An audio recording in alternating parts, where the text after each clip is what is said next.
전후 체제 탈피와 보통 국가로의 회귀를 주장해온 아베 정권이 마침내 일본을 전쟁이 가능한 나라로 만들기 위한 행보를 공식화했습니다.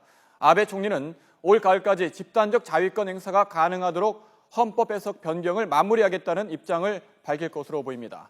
도쿄 특파원 연결하겠습니다. 최명신 특파원. 네, 도쿄입니다. 네, 아베 정권이 그동안 집단적 자위권 행사가 가능하도록 헌법 해석 변경을 추진해 왔는데요. 오늘 관련 내용을 발표할 예정이라고요?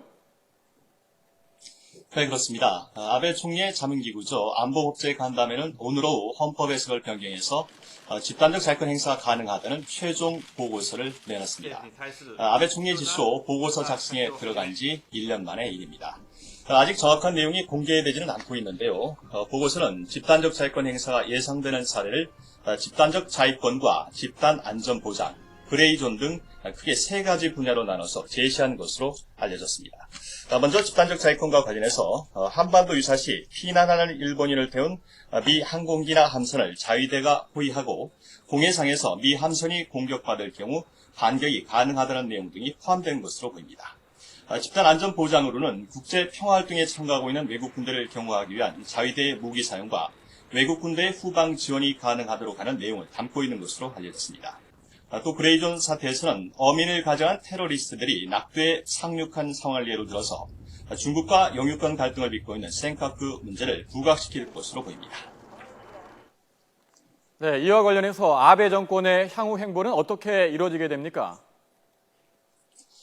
네, 먼저 앞서 전한 내용의 보고서를 전달받은 아베 총리는 국가안전보장회의를 열어서 이 같은 방침을 최종 확정한 뒤에 잠시 뒤인 오후 6시에 대국민 기자회견을 열 예정입니다.